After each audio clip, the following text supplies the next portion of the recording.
जय श्री कृष्ण। राधे राधे दोस्तों, स्वागत है आप सभी का मेरे YouTube चैनल आध्यात्मिक कथाओं में। आज की इस वीडियो में हम आपको बताएंगे कि कैसे करें अजा एकादशी व्रत का पारण। क्या होगा अजा एकादशी व्रत को खोलने का सही समय और सही तरीका क्या होगी। अजा एकादशी व्रत को खोलने की पूरी पूजा विधि और एकादशी व्रत को खोलते समय क्या गलतियाँ आपको भूल से भी नहीं करनी है, तो यह सब जानना चाहते हैं तो वीडियो अंत तक जरूर देखें।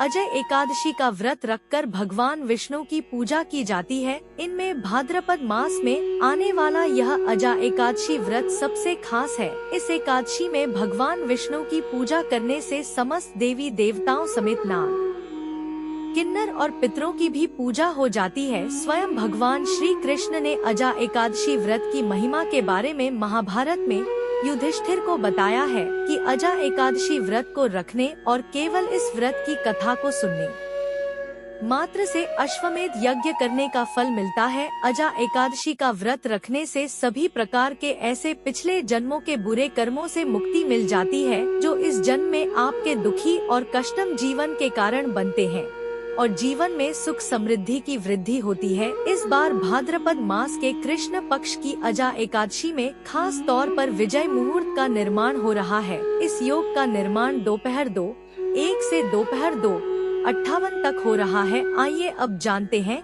अजा एकादशी व्रत को खोलने का सही समय। इस बार भादो मास कृष्ण पक्ष एकादशी के बाद द्वादशी तिथि का प्रारंभ गुरुवार 29 अगस्त 2024 को मध्यरात्रि 1:03 से होगा और यह द्वादशी तिथि समाप्त होगी शुक्रवार 30 अगस्त 2024 को मध्यरात्रि 2:02 तक। शुक्रवार 30 अगस्त 2024 द्वादशी के दिन सूर्योदय सुबह 6:01 पर होगा, सूर्यास्त शाम 6:42 पर होगा, ब्रह्मा मुहूर्त सुबह 4:36 से सुबह 5:24 तक होगा, पुनर्वसु शाम 5:55 तक रहेगा और बाद में पुष्य नक्षत्र योग रहेगा। 30 अगस्त को द्वादशी के दिन राहुकाल सुबह 10:30 बजे से दोपहर 12 बजे तक रहेगा। अजा एकादशी पर हरिवासर का समय समाप्त होगा शुक्रवार 30 अगस्त 2024 को 7 बजे तक और हरिवासर के समय में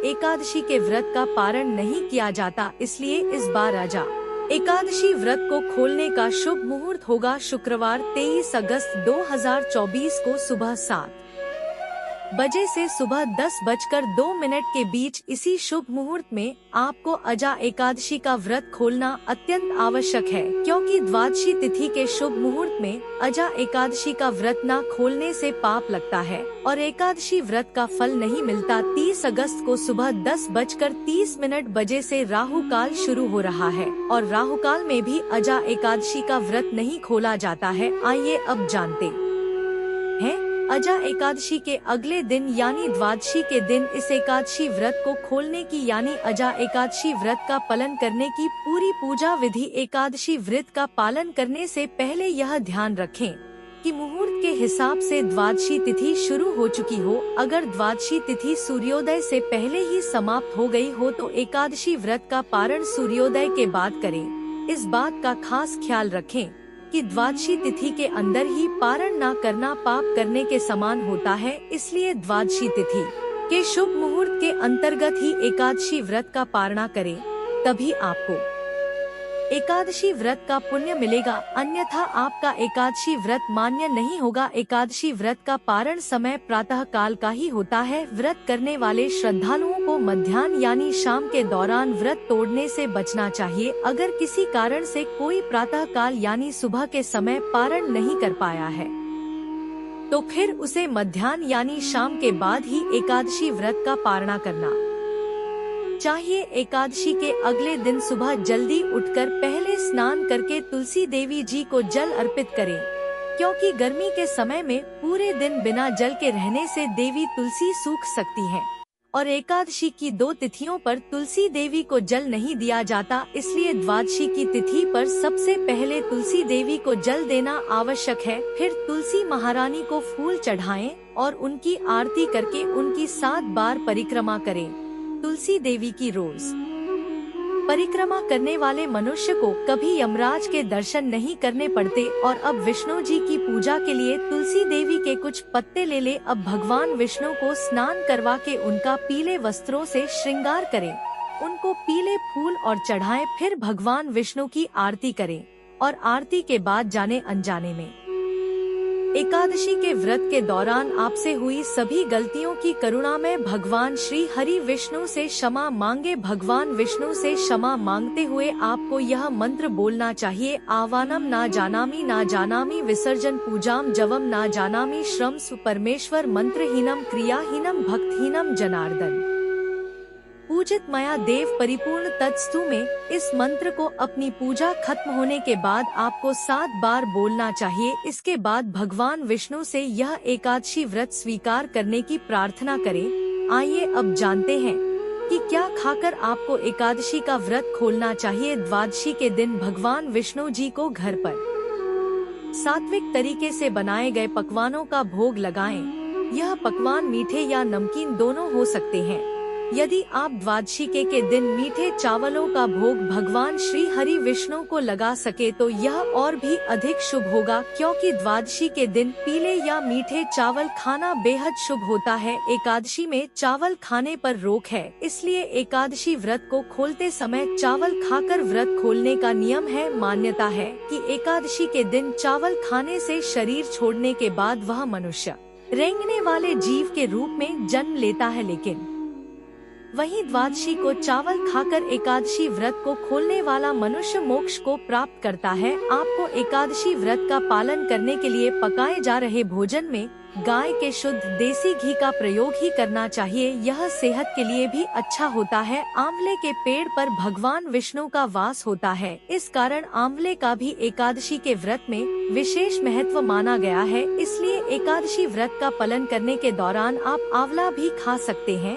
आंवला खाकर एकादशी का व्रत खोलना भी बहुत शुभ होता है। इससे खंड सौभाग्य, आरोग्यता और संतान सुख की प्राप्ति होती है। आप द्वादशी के दिन एकादशी व्रत खोलने के लिए जो भी सात्विक भोजन बनाएं, उसी भोग और भगवान विष्णु को चढ़ाई गई तुलसी को पानी के साथ लेकर अपना व्रत खोलें।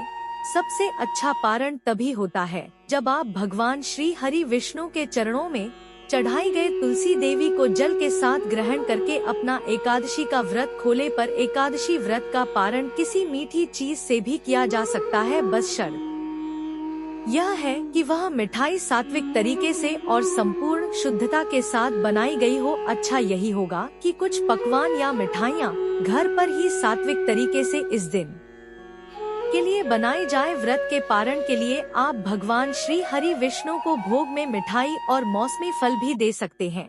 पारण के भोजन में सेम की सब्जी खाने का भी विशेष महत्व माना जाता है। सेम को कफ और पित्त नाशक माना जाता है। ऐसे में एकादशी व्रत का पालन करते समय सेम को एक अच्छे और पौष्टिक भोज्य पदार्थ के रूप में माना जाता है। पारण के दौरान आप सूखे मेवे जैसे बादाम, पिस्ता, अखरोट और किशमिश भी खा सकते हैं। इसके अलावा दूध या दूध से बनी मिठाइयाँ या चीजें भी एकादशी के व्रत के पारणा में खाई जा सकती है। आप जो भी भगवान श्री हरि विष्णु को भोग लगाएं, उसमें एक पवित्रता और सात्विकता अवश्य रखें। याद रहे कि भगवान केवल भाव के भूखे हैं।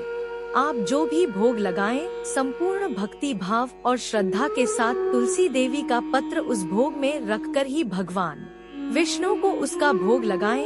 ऐसी ही और जरूरी जानकारियों और व्रत कथाओं के लिए हमारे चैनल को सब्सक्राइब जरूर करें और इस कथा को और इस पारणा विधि को ज्यादा से ज्यादा लोगों को शेयर अवश्य करें।